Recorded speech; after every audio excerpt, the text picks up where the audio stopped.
What is up, and welcome back to another episode of So There's That. I am your hostess, doing the mostest, Kevon She, and we are here with Brilliant Mind Season 2, Episode 11, titled The Boy Who Feels Everything. So first of all, Happy New Year to the Brilliant Minds fans. For those of you who've been waiting for this series to come back after the mid-season finale and all of the cliffhangers that were left there. Unfortunately, in today's episode, we're still hanging off that cliff, and quite a few of us have fallen off while the rest of us are left dangling, trying to figure out, okay, are we next? So going through this episode is gonna be kind of like melancholic, but we're gonna try to stick to the plan as best as possible.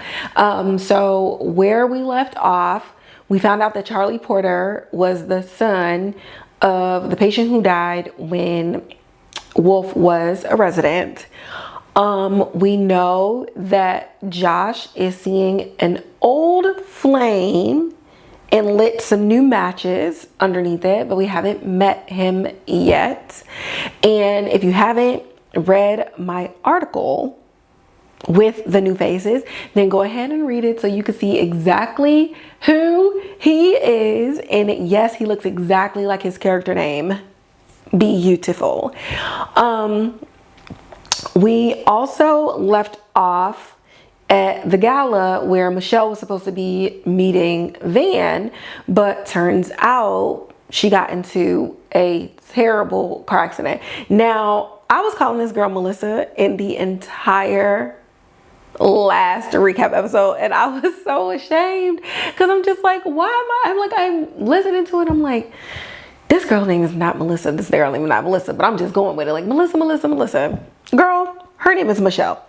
So that is mostly where we left off. We're still trying to figure out why Wolf is at Hudson Oaks, but this episode doesn't really get there, and I'm actually kind of glad that they don't gloss over the events that happen in this episode, because I feel like this was a moment to really like come back from holiday break and just kind of sit and settle before we go like ramping things all the way up.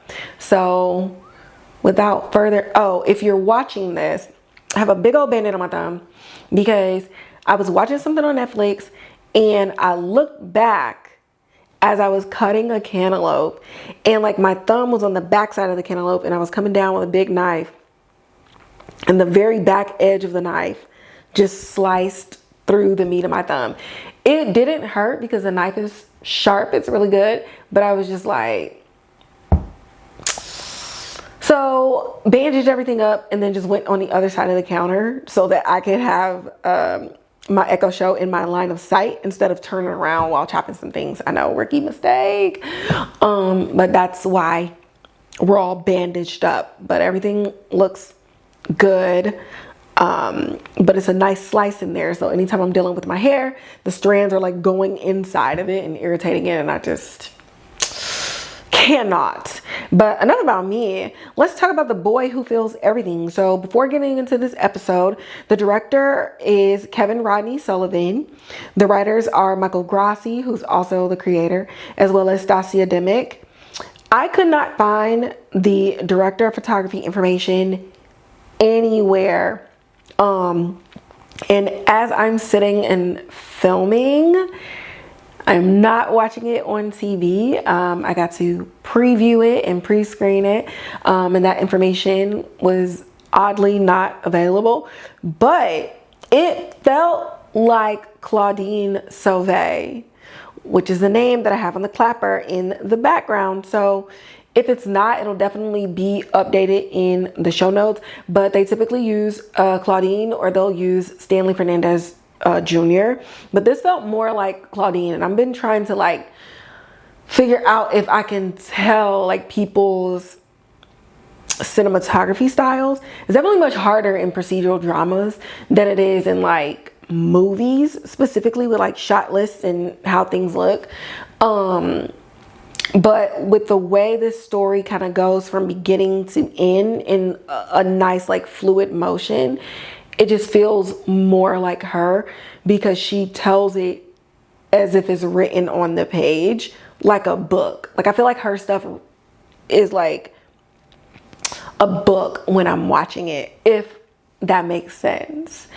But I'm just stalling y'all because we headed to the film this episode. Okay, so we open up this episode and Katie and the paramedic team is out and they are responding to the car accident. It was very bad weather outside.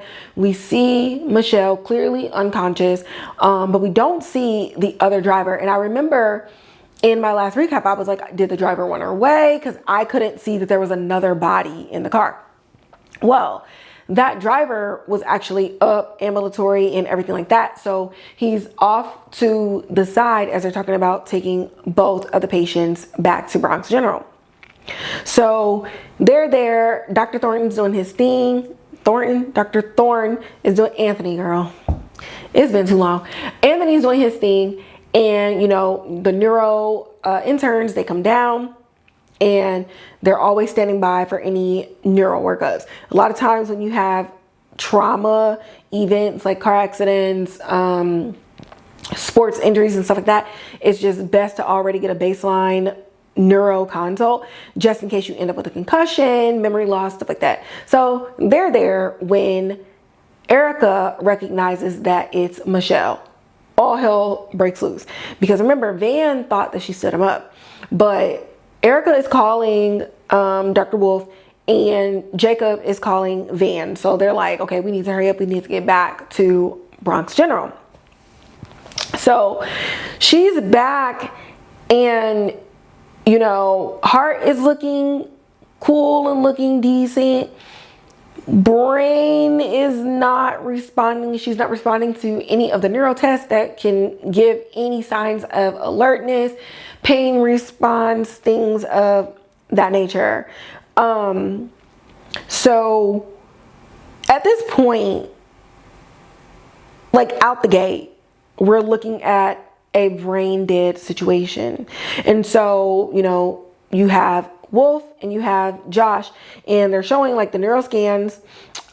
They are like, there's nothing that they can do for any surgical interventions. And it's basically, will she wake up on her own or will her brain activity continue to deteriorate?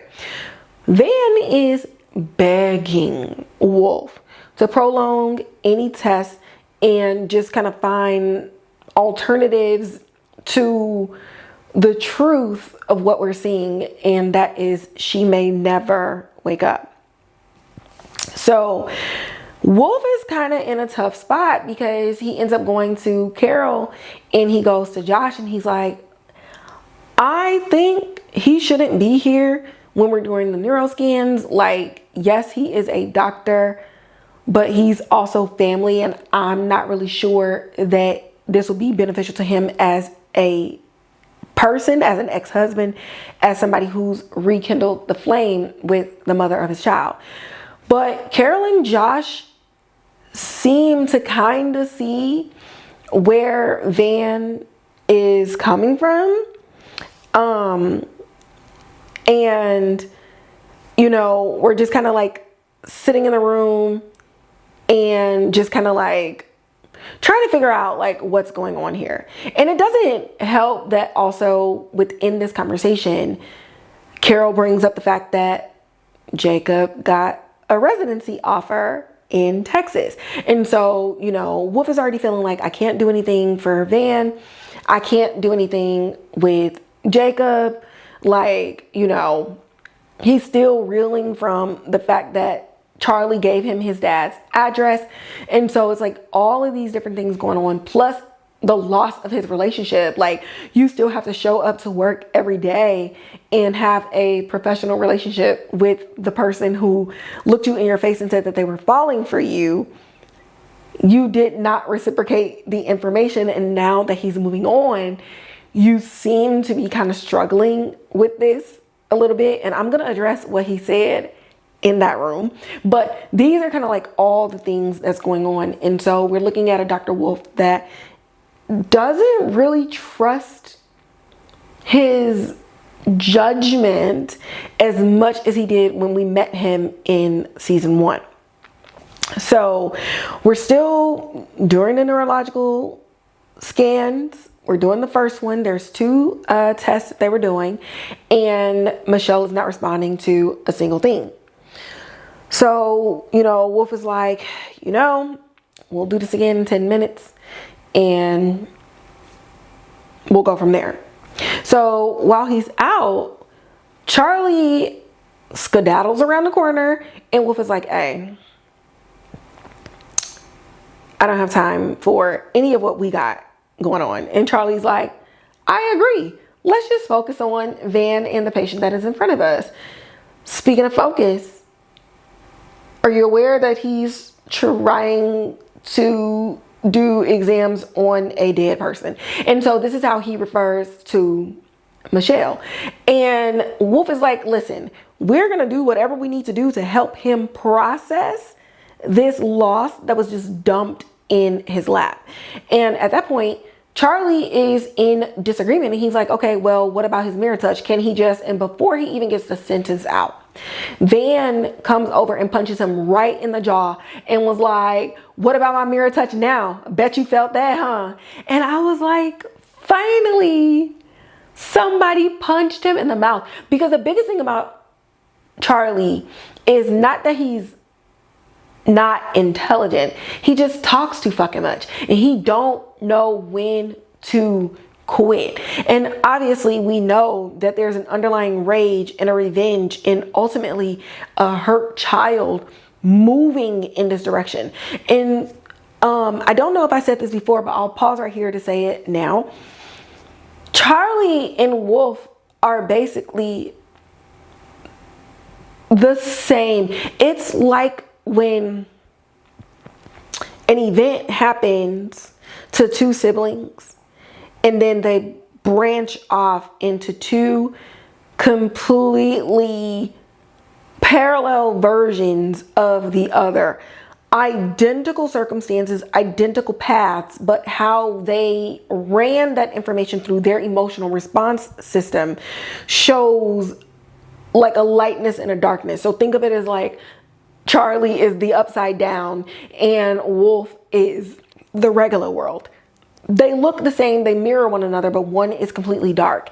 And so where Wolf took the loss and the death of his father and decided to turn it into doing everything that he can to save every patient that comes to him because he felt like enough wasn't done for his father, Charlie is kind of taking the death of his mother and subsequently his father, and he's like, nobody should be giving them hope. If they're dead, and tell them the truth right now.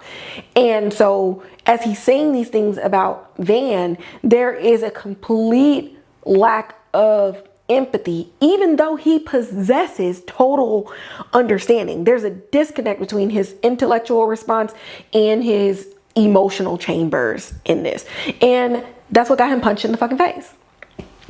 So Van is desperate. He is trying to figure out all the different loopholes before Dr. Wolf comes back and does the second brain scan that will solidify her being brain dead.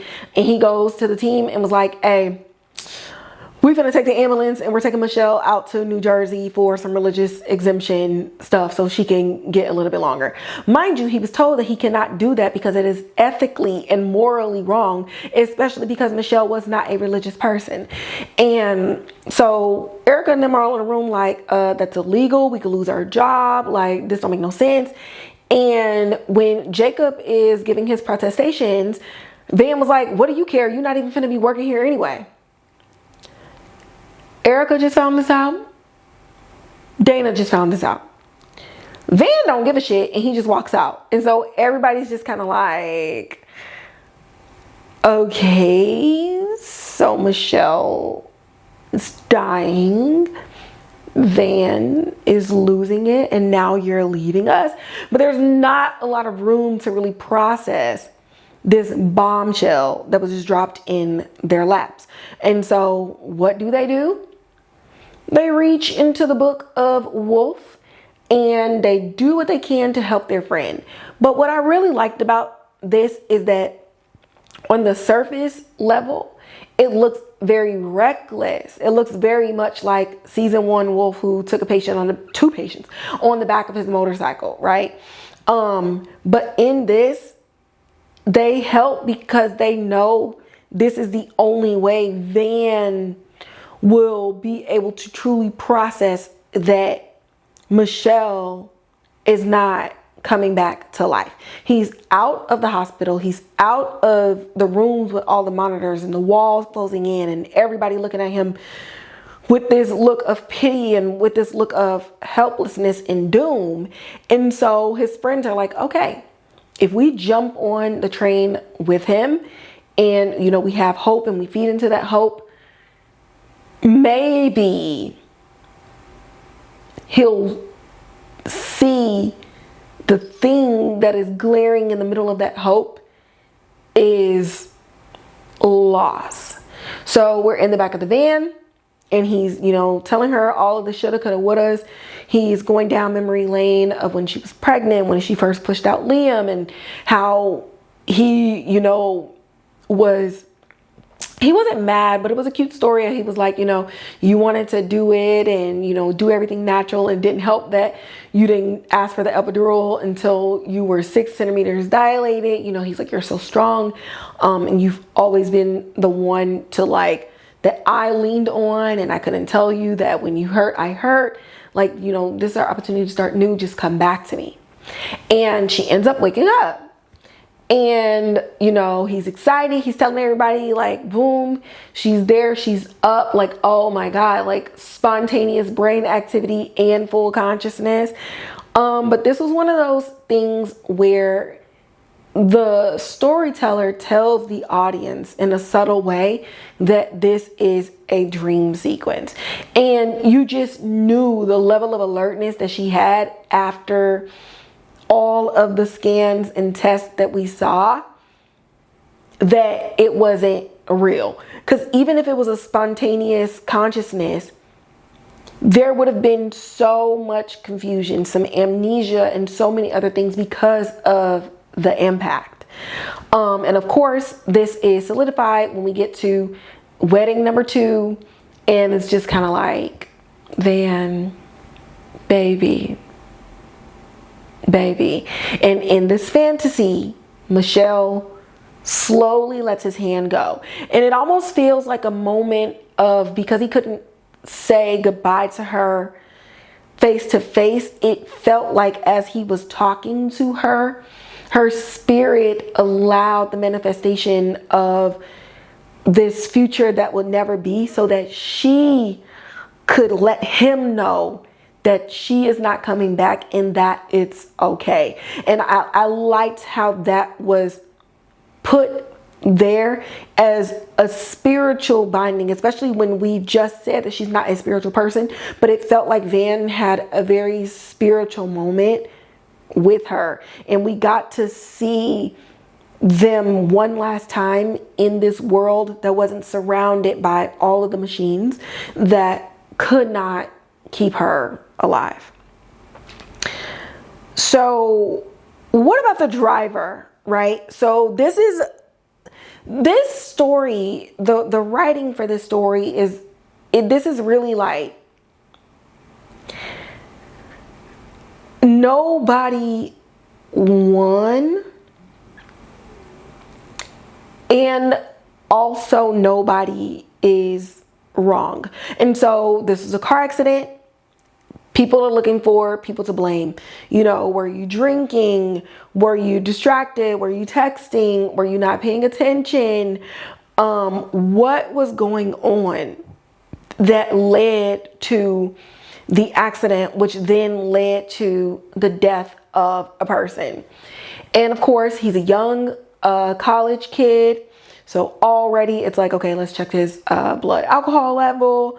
Let's see what's going on. Whole tox screen, everything came back negative. He was not on drugs.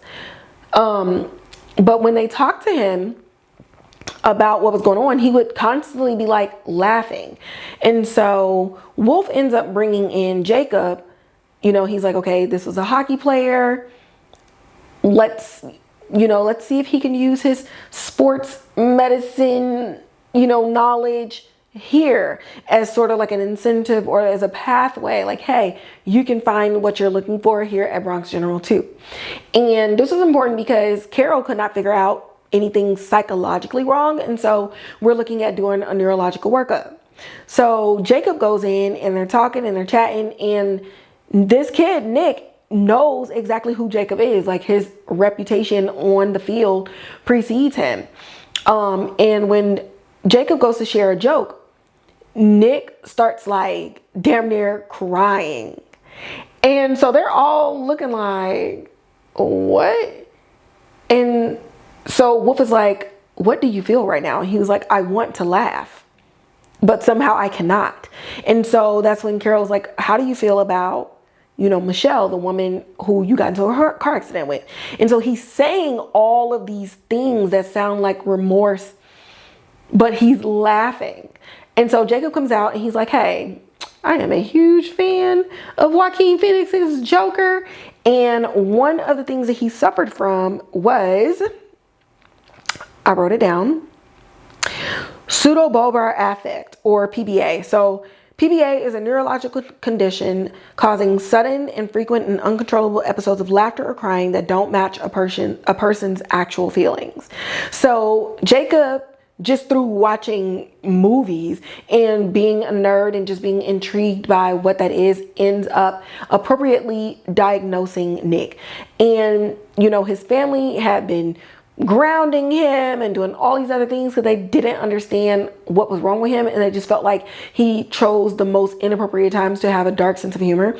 But turns out he's been playing hockey since he was a kid, and so it was repeated undiagnosed concussions. And so they come up with a plan, but in this plan it is also determined that the accident was no fault and it was simply due to the weather. She wasn't drinking, he wasn't drinking. She wasn't on her phone, he wasn't on her phone. The weather was nasty that night, and you're looking at hydroplaning and just being in the wrong place at the wrong time. And again, this is one of those situations where like there isn't an enemy, there isn't an antagonist. And these are the type of stories that I really like when you do it very well. Like Earth Abides on MGM Plus, you should watch it.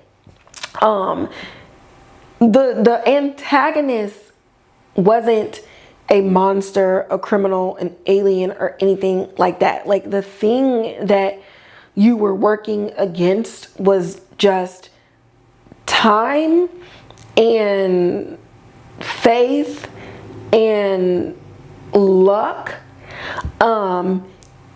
And there was no one to fight. There was no one to blame. And when you don't have anybody to fight and you don't have anybody to blame, it forces you to sit with the feelings, sit with the emotions, instead of trying to put them in other places to offload yourself. And when you are offloading your emotions by placing blame, by seeking to get retribution from someone for this unfortunate thing that happened in your life, you're just prolonging having to deal with it, which then prolongs your pain. And the longer you keep the wound open, the more likely it's going to get infected. And when it's infected, you're susceptible to sepsis. And so when you think about that in an emotional capacity and not just a physical wound, the same exact thing happens. And so this telling that I'm telling you about, like the sepsis of the emotions and what that can do over time, that actually comes up with Charlie apologizing to Van and just being like, I was being mad insensitive, but I was Liam. And the place where I'm coming from is I lost my father because he lost himself to grief. He pretended to be happy in front of me and he pretended that things were okay. But the whole time his wound was going untreated until it was too far gone to be saved. I don't want you to do that for Liam. Yes, you lost the love of your life, but there is somebody else that is still here and you're the love of his life right now. So make sure that you do what you need to do to get through it. Don't lie about your pain. Don't lie to him about your pain. And both of you can process that together. And so I enjoyed this moment of clarity and this moment of like a halo on Charlie because it exposes what Carol even told Wolf. If he's doing all of this to get revenge, it simply means that he is hurt. And if you cared for his mom and you loved her the way that you love all of your patients, then she would want you to want to heal her living child so that he doesn't succumb to the same thing, but in a different way with a different vice as his own father. And so I thought that this was a really good episode to show enough of Charlie being an asshole, but really showing that he is just a dynamic human being responding to the same circumstances and environment that the rest of us are. And so I really like that. And so of course in this episode, they ended up doing the honor walk, or what's also called the hero's walk, and that is when a patient is declared brain dead. The family, the friends, the staff all line the hallways as the body is being taken to the operating room in order to get the organs to save other people's lives. So it's looked at as a life-saving situation as opposed to a life lost situation. And when you have those moments in these shows like that, The Pitt did that in their first season as well. I think it really allows people to connect to death more. I think we are very desensitized now. We see people die and we move on. You see a clip of somebody dying, you swipe and there's another video. You watch an action show on Netflix or Prime and it's like, dead, dead, dead. On to the next mission, on to the next storyline, on to the next plot, on to the next episode. But in real life, people don't move on. You get new patients, but the pain still lingers. And in a lot of old shows, you know, you'll see medical shows where they would die, it's coded, you hear the flat line, you got all these other things, and it's like, oh, time of death, you know, 11:06 a.m. and then we moving on to the next patient, right? But having them show like, no, this body is still sacred. This person's life is still important, and what they can do in their death is also important to keep somebody else's life moving on. And so showing the honor walk keeps the audience engaged with the pain so that you can reflect on losses that you've experienced, reflect on losses that are yet to come, and truly develop a relationship and some empathy to the situation and look at it for the thing that it is instead of just something that is being shown to you. And it really like centered Van, it centered Michelle. Even though she didn't have a lot of scenes, it really made what she did as a social worker and how much she cared about her son, how much she cared about helping those who didn't have the means or the family to help themselves. It just bolstered the character that much more. And it kind of imbued in itself in that, and the energy kind of flows into everybody who met her and worked around her.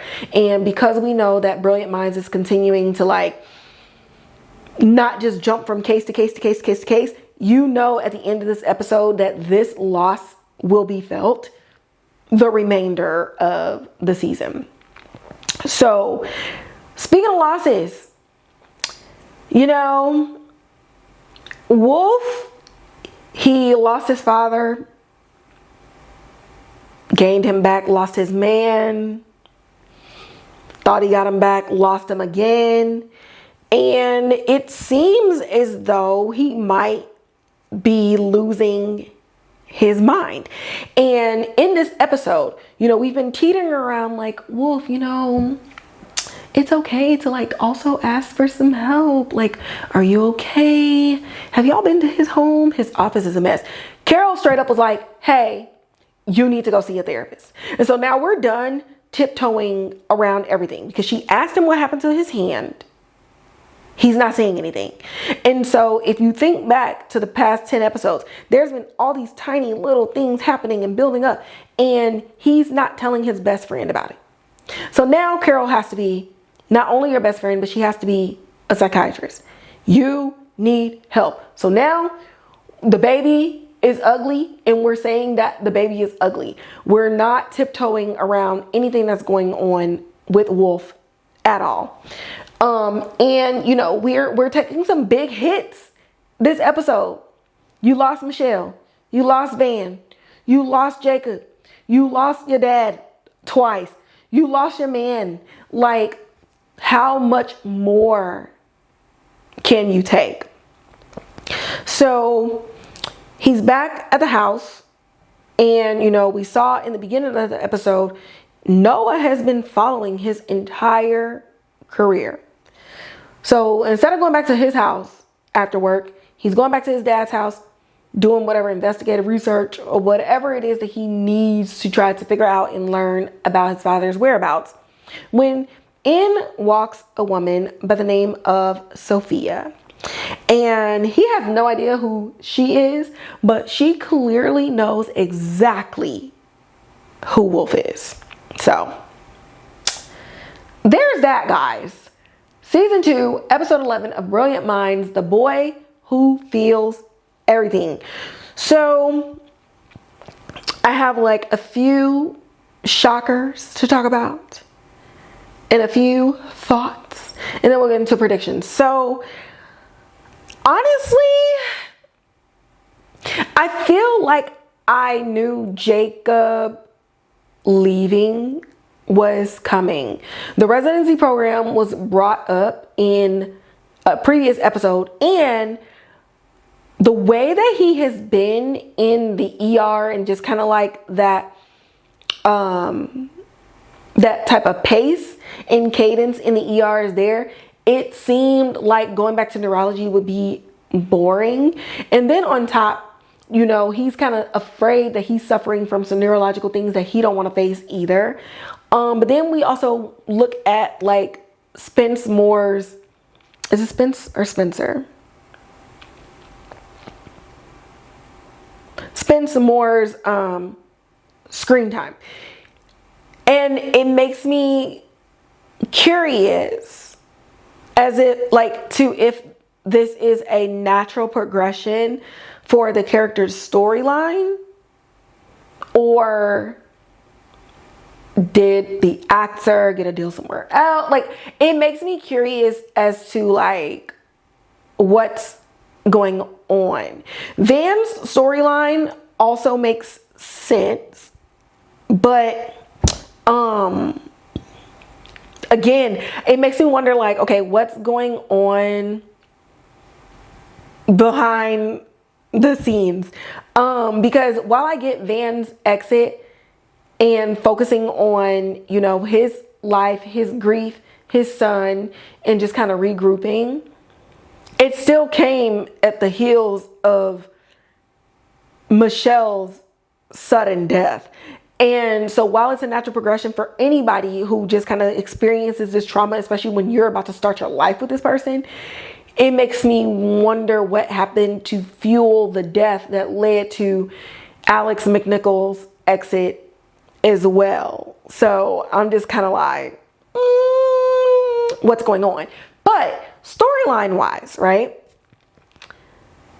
If I just look at the characters and I just look at the story, Like Van told Wolf, I'm not like you. I can't suffer these losses back to back to back and continue to show up and be a functional doctor at work. I cannot do that. And that makes sense. Jacob, he's an intern getting ready to move into the residency. You don't have to do your residency at the training facility in which you interned. Some people do intern and residency at the one hospital, but most people jump around from different echelons of care so that they can try to figure out what type of field of medicine they want to go in. And Jacob's like, I've been itching to get back into the field. We knew that him not being able to do football anymore was very devastating to him. And so now he's getting an offer from the sports medicine doctor who took care of him when he was playing football to come back and be a sports medicine doctor and be directly next to the people on the field. So he would understand not only the players, but he would understand the types of injuries they have. And because of his knowledge of being on the receiving end of getting those hits and taking his personal experiences into the medical field, it makes perfect sense for him to move his residency down to Dallas. So with that, it's just kind of like, I just don't think that audiences are used to storylines completing and people closing the arcs in the natural way that they would in real life. And so it's definitely shocking. It's definitely going to be shocking to everybody where they're going to be like, oh my God, like, why? Like, what did they do? And bring them back. But it's just like, hello, like, they can't be interns forever. With residency programs in the different fields of medicine, Bronx General may not be the place for them. And if they continue down this route with a natural progression of characters, it actually opens up brilliant minds to get all new interns, to place new interns with old residents like Charlie, Dana, and Erica as they move into like their first year residency and stuff like that. So you get an opportunity for other actors to get work first off. And then depending on what their storylines are, you get completely different team dynamics. You get different drama within the team. And you can get more storylines. Like, I still work in a hospital. There's a slew of drama in the hospital, from like the raunchiest, most salacious types to the most mundane, because there's so many different departments and most people work together in that aspect. So they already combined, the ER within the season. I would love to see a radiologist or like the radiology department or somebody that works in radiology, getting a nice little recurring role in future seasons and stuff like that. What's going on in the lab? Getting out of the hospital again. Maybe something happens at Bronx General and they got to transfer their patients. And so now the team is going to another hospital and they're working together. Another mass casualty that brings multiple resources from the outside back into the Bronx General. And, we're getting some crossovers of something that could branch out into a spinoff or branches off into nothing. And other people are looking for jobs because they liked working at Bronx General. And so now they're like, oh, I want to work here. Like, it's just an opportunity. If they follow real life events, then this can just open up an opportunity for brilliant minds to be here for many seasons.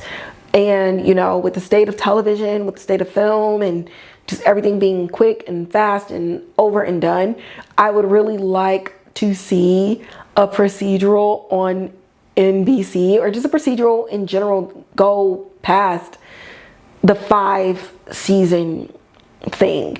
So if we can keep getting full order seasons, filler episodes are important.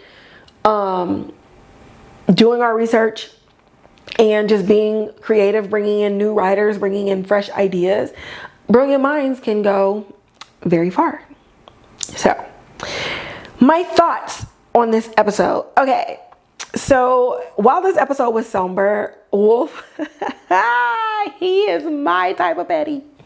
So, Carol, when Wolf sits and talks to Carol and Josh about Van, and then she ends up bringing up Jacob, and she was like, you know, are you gonna beg him to stay? And Wolf says, begging people to stay isn't exactly my style. Just ask my dad or Josh. And Josh is like, okay, I support Josh moving on to a place that can better appreciate him. Like, what the fuck you want me to say? And while I am team Wolf, Josh didn't deserve that. Josh did not deserve that at all. It was just kind of like, bruh, what does this have to do with the price of rice in China? And Carol ass just sitting there laughing and then just moving on. Ma'am, Josh is your friend too. Like, what? I need to get into the text messages between Josh and Carol. I know for a fact when they get away from Wolf, they be in the chats. They be in the chat, and I need to get access to this. Like, Wolf needs to like go into Carol's phone looking for something, and Josh texts her like a gif of something, and so he accidentally clicks on it because, you know, he don't know how to use a phone, and then he's scrolling through and he sees messages of them talking about him. Not like nothing like super trashy or whatever, but just, you know, talking about like the jabs and stuff that he's been taking with Josh. You know, maybe Josh texting her about like, hey, Wolf came into my office and I had on some booty shorts and no shirt, and, you know, he was looking at me, I was looking at him. Like, I just need to see that maybe Carol is still rooting for them privately to win, even though publicly she understands that Josh needs to save himself right now from Wolf. Wolf is no good. And any good friend would know, like, Wolf, you're in no shape to be nobody's man right now. But that don't mean she can't be like secretly being like, Josh, like, show me your new man. Is he ugly? Damn, he not even ugly. Okay. You know what I mean? Like, let's chat about it. I hope they are still like really good friends. But Carol, Josh, friends at NBC, show us the text messages.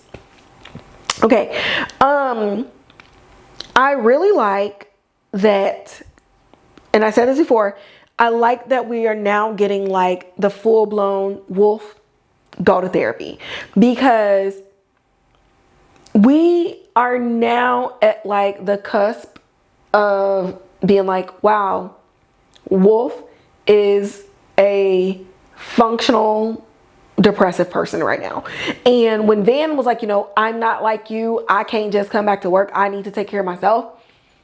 So many things have happened since season 1, episode 7, the man from Grassi. So many things have happened. Back to back to back to back to back. And Wolf has not taken off work at all. But at least in season 1, he had his vices. He was swimming in the nasty ass Hudson River. In this season, a few episodes ago, Carol was like, when was the last time you even took a swim? Like, it's disgusting, but I know that that's what helps you think. That's what keeps you centered. So now she knows he's off center. And so it being the obvious thing to say, I'm not talking about somebody else, I'm talking about you. Putting the mirror on himself, you really get to see Wolf is depressed. Nobody used the D word just yet, but Carol basically said it this episode, and I'm saying it now. Oliver Wolf is depressed. And so while I love playing Where in the World is Carmen Sandiego. I'm feeling like it's like 70-30. I'm still 70%, you know, in detective mode. But I feel like maybe Wolf deserved to be in Hudson Oaks. Like, it's starting to feel like there's something real happening here. And there are 11 episodes left. So I'm definitely ready to see Dr. Fredericks again. Ready to see her. Maybe Wolf will get into a fight, you know, and that'll be like the last straw. You know, maybe he'll punch Charlie in the face. I'd love to see it, you know. Maybe he'll punch Josh's new man. Let me stop playing around. Let me stop playing around, bro. Maybe. But yeah, you know, it's starting to feel like we, the people, might be wrong about this, and Wolf needs like dire help. Okay, and my last thought is that I have no predictions. I genuinely have no predictions, and I like that this episode, again, I like that it's slow. We're coming in after the new year, coming in after some crazy news. The holidays in general in real life are just not a good time for a lot of people.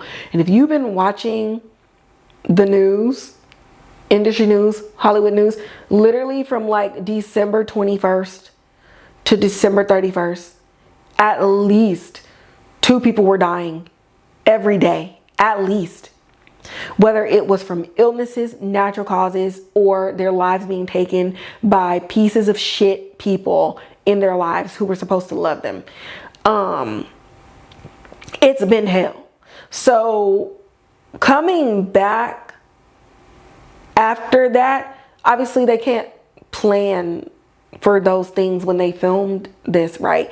But it feels like the writers of this episode, and leaving it at a Christmas episode and knowing the devastation that can happen around the holidays, I felt like that maybe was in the back of their minds. Like, hey, post-holiday shows ain't gotta be like, let's get into the mix and what's the drama and oh my God. Like, I think they understood like, hey, we can shock them in a way that feels nearer to real life while also still allowing a medium for escape for audiences to enjoy. And so because it was like that pace, I watched it and I genuinely just absorbed it. Like, damn, this was a really well written, well directed episode. And with the people leaving, it's like, well, who the fuck is coming in episode 12?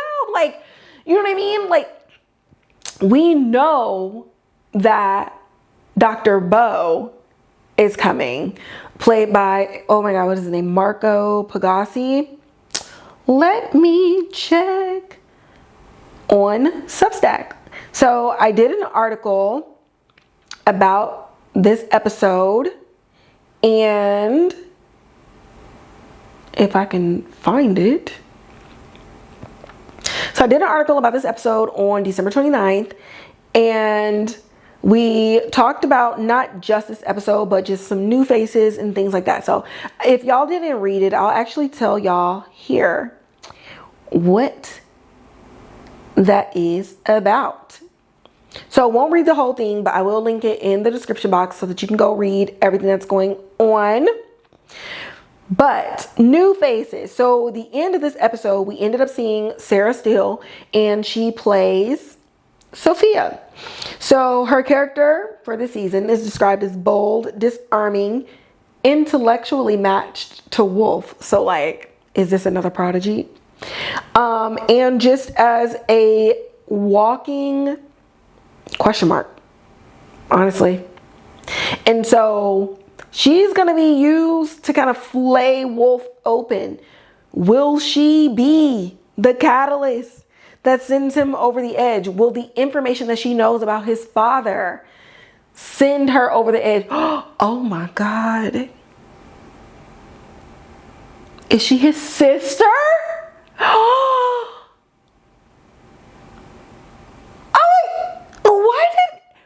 Why is it just now?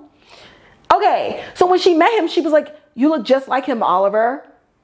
It made it seem like she's this mysterious being or like some girlfriend that he was just bragging about.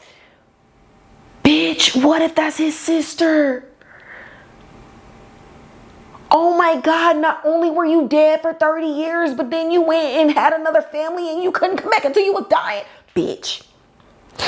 Oh my God, if this is his sister, I'm gonna have to dedicate a segment that's like, you know, fuck Noah Wolf, because ain't no way. Let me move on before this episode get way too long. So yes, Marco Pagazzi, is he Italian? Marco Pagazzi joins as Dr. Bo Pedrosa. He is described as a charismatic neurosurgeon. Dr. Josh Nichols' former long-term partner and new flame. And he comes next episode, guys. So he will be in the next episode. I'm gonna assume we're gonna unpack Sophia in the next episode. So 2 out, 2 in.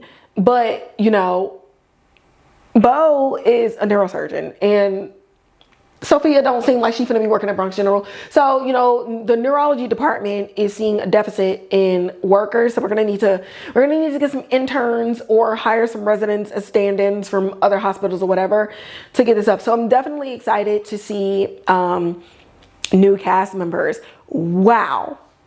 Why I just gagged myself, because what if that's his sister?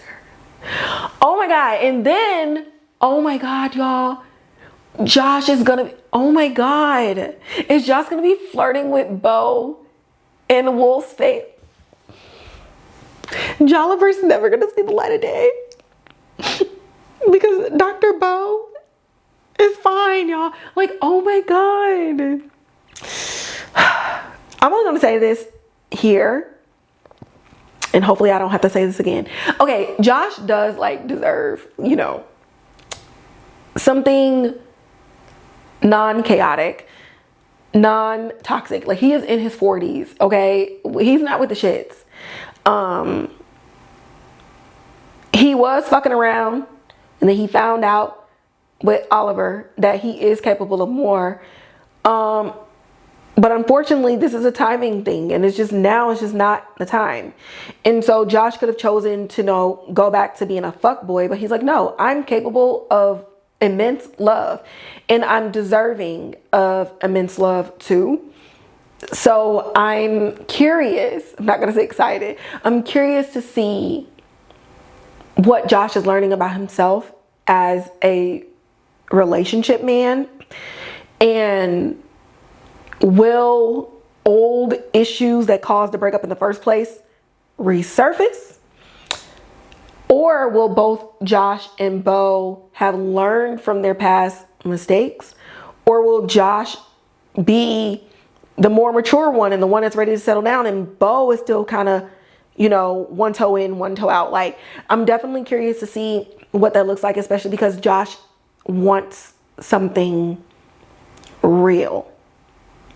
And this could be real, but it could also feel like settling. I hate this so much.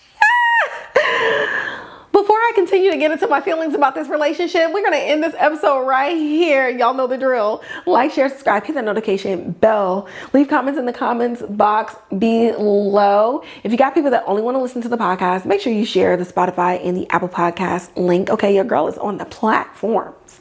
You can also find me on Instagram at So There's That Podcast, where I post about film and TV news updates. And I also post my Substack articles and links on there as well, with some things that I don't talk about on this podcast at all. It'd be some exclusive stuff over there, some first looks of shows coming up, some in-depth reviews and articles about shows that's coming up that I don't talk about on podcast. So listen, y'all don't want to miss. Your girl is covering everything, everywhere, all at once. Okay. Also watch that movie.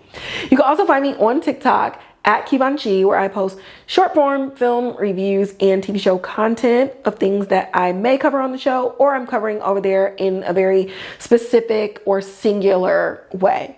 You can find me on my main Twitter page at Kivanchi, and you can also find me on the official podcast page at Pod. So there's that. Okay. I'm on all of the socials. I'm on Blue Sky as at Kivanchi. Occasionally, I dip my toe in there, but now that I'm actually doing my writing, and running my publication, I can only do so much. Okay. Like, I've been sitting here for 55 minutes. I wrote like 3 articles earlier on Twitter, on Instagram, outside of the articles, on the TikToks. Like, we hustling. Okay. But we are also human, and I also take breaks. So, like Van said, I'm listening to my body and I'm listening to my needs, and I'm not about to overwork myself. Okay. I'm not going to let me run me to the ground. And with that, I'm gonna catch y'all in the next podcast episode.